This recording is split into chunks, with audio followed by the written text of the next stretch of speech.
Alexandre e terei o prazer de trabalhar com vocês nessa disciplina Políticas Públicas em Educação. O objetivo dessa videoaula é mostrar para vocês quais são os principais conteúdos abordados nessa disciplina e como eles estarão divididos nas 4 semanas. Vem comigo, por favor. Inicialmente, gostaria que a gente pudesse refletir sobre o que são políticas públicas. Isso vem do título da disciplina. Aqui tem uma definição que é feita por Gilbert Miller, que fala que políticas públicas podem ser entendidas como o Estado em ação.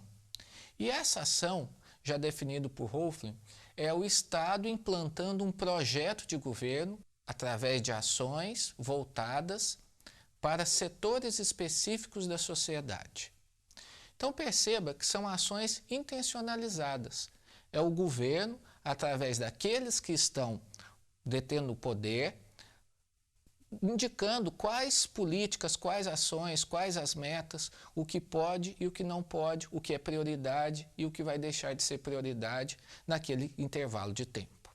Então, quando nós trabalhamos com políticas públicas para a área de educação, é pensar todo o cabedal, todas as leis, tudo aquilo que foi levantado nos últimos anos e que traz repercussão ainda hoje sobre o que é feito na educação, sobre o que pode, o que é permitido e aquilo também que não é permitido. E mais do que isso, também mostra incentivos. O que se pretende incentivar com essas políticas, o que se pretende alcançar, quais são as metas e o que deseja que termine ou que diminua. Por exemplo, uma taxa de analfabetismo. Então você coloca isso na política pública, pode ser através de uma lei, de um decreto e depois uma série de medidas para tentar chegar nesse alvo que seria diminuir o analfabetismo. Tudo bem? Vamos caminhar um pouquinho mais. Como que nós iremos trabalhar então com essas políticas públicas? Deixo claro para você logo de início que não é nossa intenção de forma alguma passar uma disciplina legalista, ficar decorando ou estudando leis. Eu preciso ter o conhecimento das leis. Nós, como educadores, precisamos ter o conhecimento. Mas não há necessidade de sabê-la de cor. Isso aí está fácil, hoje você busca na internet. No caso dessa disciplina e com apenas 60 horas, o nosso objetivo é mais do que isso. É entender o que as políticas direcionam. E isso é o nosso principal alvo. Então não se preocupe, ninguém vai pedir que você decore um trecho de lei, que você fica repetindo. Não é essa a nossa intenção, muito pelo contrário. É mais que possamos ter uma visão crítica sobre o que as leis, o que mais do que isso, o que as políticas públicas realizadas pelos governos, o que elas estão colocando aí disponível na área de educação e algumas vezes até impedindo algumas ações que poderiam ser feitas. Então a nossa análise é mais nesse sentido. E outra também é procurar conhecer quais políticas que temos. Nós temos muitas iniciativas, muitas oportunidades, muitos projetos e muitas vezes nós como educadores não aproveitamos pelo desconhecimento dessas políticas. Na primeira semana, nós vamos discutir sobre o papel social da educação. A educação, sempre nas campanhas políticas e em todos os governos, em todos os partidos, ela é colocada ao lado da saúde, da segurança pública como pilares para a sociedade. Uma sociedade que não incentiva a educação é uma sociedade que está fadada ao não desenvolvimento. O desenvolvimento sustentável, ele baseia-se numa população mais educada, mais culta, com conhecimento, com tecnologias, e isso a educação tem esse papel. E o papel social da educação nós sabemos também que é relacionado à ascensão, mesmo de classes, a pessoa poder ter uma ascensão, uma qualidade de vida baseada na educação. Para isso, nós vamos ver a educação como política pública, a política e o caráter social, dessa política, o histórico da educação como um direito social, a diferenciação entre sociedade civil e sociedade política e o conceito de cidadania e a educação como um direito social. É interessante, mas é recente, relativamente recente, nós termos a educação como um direito. Até tempos atrás não tínhamos dessa forma, a educação não era para todos. Se nós lembrarmos, na época da monarquia, por exemplo, vocês viam que os doutores, aqueles que faziam engenharia, direito, medicina, iam para fora. Aqui no Brasil não tinha escolas. Então era somente educação para a elite. Outro detalhe também, a educação a princípio não era feita para homens e mulheres. As mulheres tinham uma educação muito para o lar, para prendas domésticas, não para outros cargos e outras ações. E isso até no século passado, na primeira metade do século passado, a gente ainda encontrava. Foi evoluindo com o passar do tempo até nós termos hoje a educação como um direito social e uma função do Estado prover essa educação, principalmente na educação chamada de educação básica, para criança e hoje para jovens e adultos. Então essa é uma função do Estado para nós e uma conquista e um direito, e nós vamos ver todas essas características relacionadas a esse direito social da educação. Nessa primeira semana também, nós vamos estudar as diretrizes curriculares nacionais para os cursos de pedagogia. Você está fazendo o curso de pedagogia. Você conhece essas diretrizes? O que coloca como meta para aquela pessoa que forma-se em pedagogia? Então nós vamos estudar isso. E vamos ver, por exemplo, que no artigo 3º, ele fala que para a formação do licenciando em pedagogia é central o conhecimento da escola como organização complexa que tem função de promover educação para a cidadania. 2. Pesquisa, a análise e a aplicação dos resultados de investigações de interesse na área educacional. E o 3, a participação na gestão de processos educativos, na organização e funcionamento de sistemas e instituições de ensino. Então percebam que nós temos aqui 3 diretrizes, uma ligada mais ao processo de organização, a parte de escola mesmo, conhecer toda essa função, uma parte do pedagogo como alguém relacionado à pesquisa, à análise, à avaliação dos processos educativos, da organização escolar e a participação na área de gestão. Poderíamos colocar também um outro trecho que fala sobre a parte mais corporativa. Muitas vezes o pedagogo não vai trabalhar ligado a uma escola, mas ele poderia trabalhar numa empresa, na parte de recrutamento, né, de pessoas, na parte de formação, de capacitação desses funcionários. Então, o nosso objetivo é tentar entender o que essas diretrizes, o que as políticas públicas, no caso essa diretriz curricular nacional, mostra o que se espera de um futuro profissional da área de pedagogia. Então nós vamos estudar isso também na primeira semana, vamos pedir para que vocês conheçam, leiam e vamos comentar a respeito sobre essas diretrizes. Para isso, nós vamos utilizar um material facilitador, que é um artigo que comenta essas diretrizes e fala a gestão da educação como germe da formação. E aí nós temos esse texto que fala: a formação oferecida abrangerá integradamente a docência, a participação da gestão e a avaliação dos sistemas e das instituições de ensino em geral, a elaboração, a execução, o acompanhamento de programas e as atividades educativas. Então, através desse artigo, nós vamos ter já um comentário sobre os principais pontos e vocês percebam que o que é esperado é algo mais abrangente. Não é somente como era há tempos atrás, que se formava em pedagogia para lecionar na educação infantil. Então hoje espera-se muito mais do que isso. Então nessa primeira semana vamos discutir um pouco mais a esse respeito. Na semana 2, procuraremos agora discutir um conceito mais político. Nós vamos discutir o neoliberalismo e a sua influência na educação brasileira. Nessas épocas de campanhas políticas, nós ouvimos falar muito disso, né? Nós temos lá o neoliberalismo, nós temos outros que são mais sociais-democratas, e nós temos, a partir da década de 80, principalmente, com influência muito norte-americana e da Grã-Bretanha, o chamado liberalismo, ou neoliberalismo. E uma série de políticas que são colocadas onde o Estado começa a diminuir a sua participação, entrega muito dessa participação e encaminha essa participação para a iniciativa privada.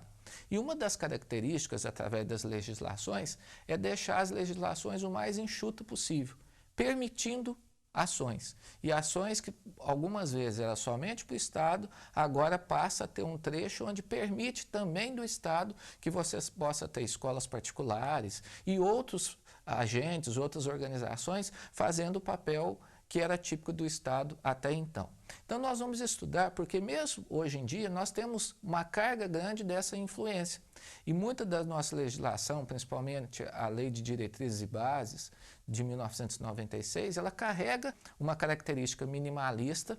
Não é uma lei com muitos artigos, muitos pontos, e ela passa a deixar abertas muitas características, como foi o caso da educação à distância, que passou a ser permitido você ter a educação à distância mais aberta, e após a LDB houve esse boom de cursos à distância no Brasil como um todo.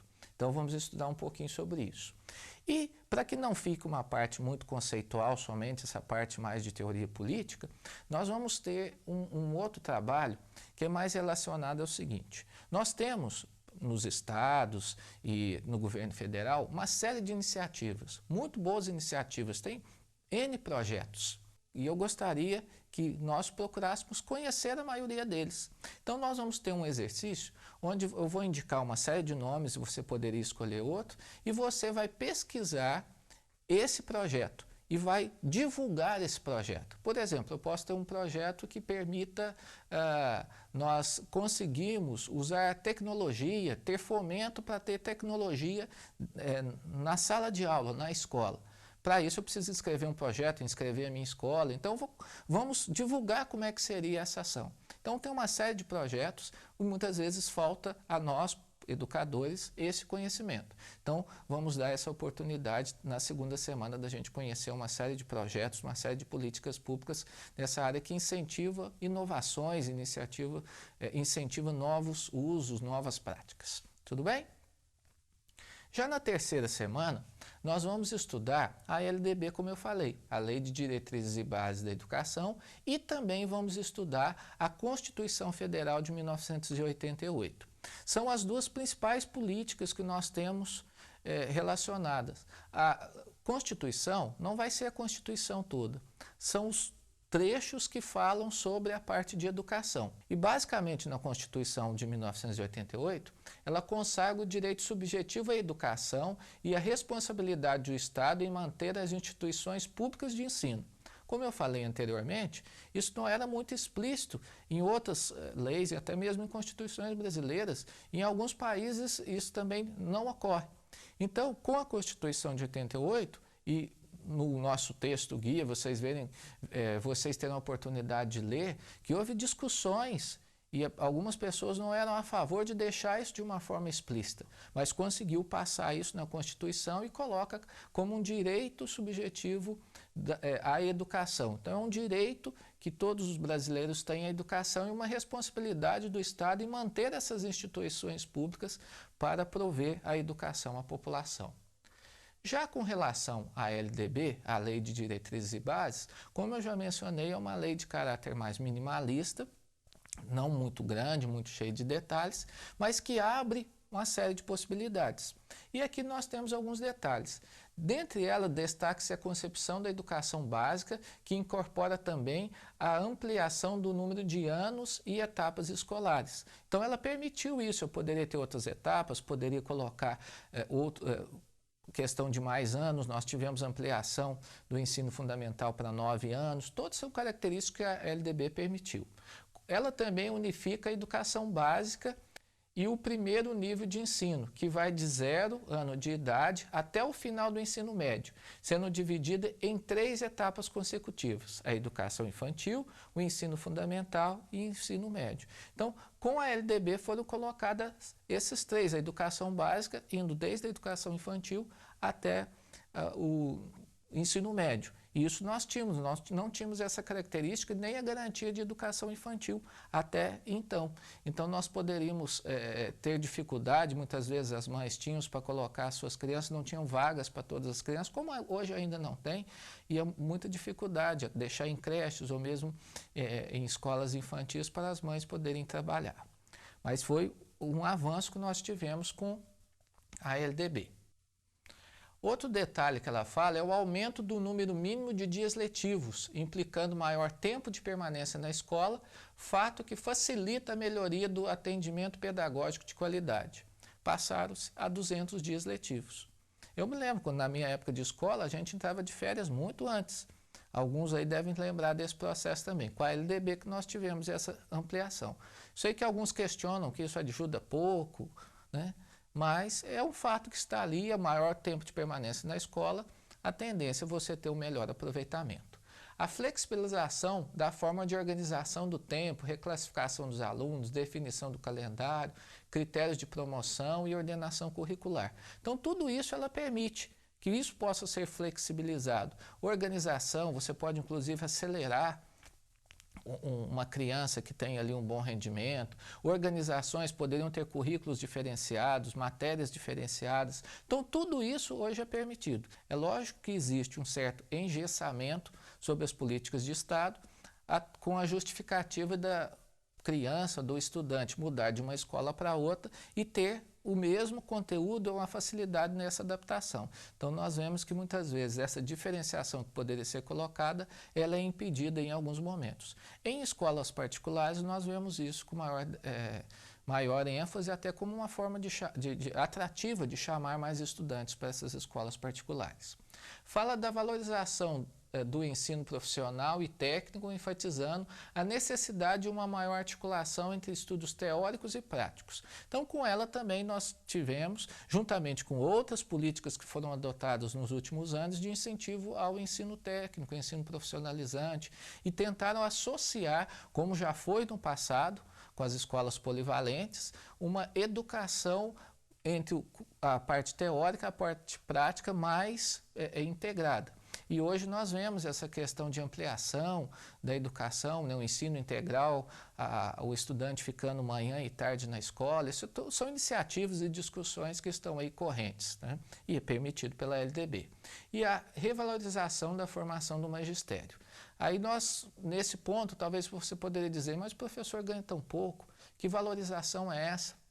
Mas veja que a valorização ela trabalha com vários pontos. Essa iniciativa desse curso de formação que você está fazendo, um curso à distância, numa universidade federal, de forma gratuita, ele está dentro desse processo de revalorização da formação do magistério.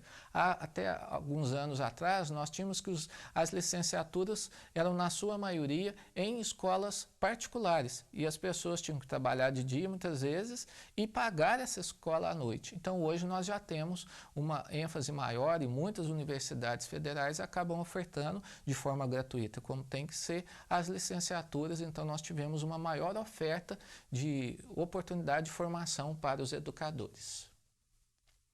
Já na quarta semana, nós vamos falar sobre uma política que está mais recente.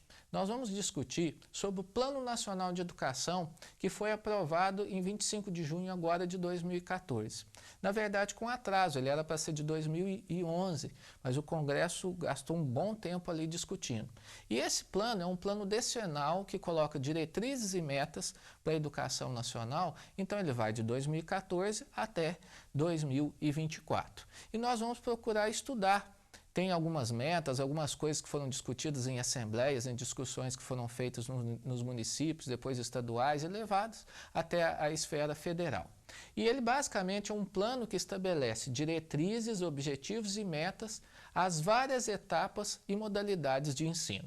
Vou mostrar aqui para vocês as 10 diretrizes do Plano Nacional de Educação. E basicamente nós vemos aqui algumas coisas que já são tentativas de anos, de outros planos, dos planos anteriores. Dentre elas nós temos a erradicação do analfabetismo, lembra, é uma diretriz, universalização do atendimento escolar, ou seja, todos aqueles que querem uma vaga na escola terão, então não teremos ausência de vagas, superação das desigualdades educacionais com ênfase na promoção da cidadania e na erradicação de todas as formas de discriminação. Fala também na melhoria da qualidade da educação, formação para o trabalho e para a cidadania, com ênfase nos valores morais e éticos em que se fundamenta a sociedade. Então são diretrizes. Aqui não fala como fazer isso, mas fala que é um desejo de que nós possamos alcançar essas diretrizes.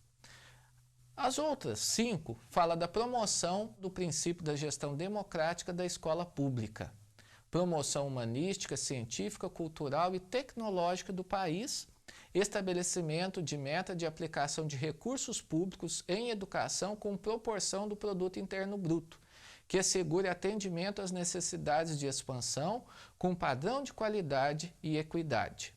Voltaremos nesse ponto daqui um pouco. Valorização dos profissionais de educação, promoção dos princípios do respeito aos direitos humanos, à diversidade e à sustentabilidade socioambiental. Então essas são as outras diretrizes. Essa do produto interno bruto, que foi muito discutida, divulgada aí na mídia, fala que teria como meta chegar a 10% da riqueza do Brasil sendo gasta com a educação. E veja que isso é algo que se pretende com o passar do tempo, não é imediato agora com a promulgação aí do Plano Nacional de Educação. O que se pretende é que gradativamente consiga-se mais aporte de recursos. Porém, a gente viu que nas demais diretrizes tem outras coisas que a gente pode ter que não necessariamente precisa de recurso. Então, uma das reflexões que a gente precisa fazer é: o problema da educação é somente falta de dinheiro? Será que com mais dinheiro resolveremos todos os problemas? É um passo importante? Então, isso tudo a gente precisa refletir, porque nós temos, por exemplo, a gestão democrática da educação pública, você pode fazer sem aporte financeiro, por exemplo, sem o incremento ali financeiro. Então, esses são alguns dos detalhes que nós temos com o Plano Nacional de Educação. Nele também, nós temos 20 metas e nós vamos indicar no próprio site do Ministério da Educação, onde você encontra essas 20 metas e lá você tem algumas ações de como alcançar essas 20 metas. Então são planos para a próxima década que com certeza irá atingir a todos nós que estamos envolvidos com a área de educação. Certo?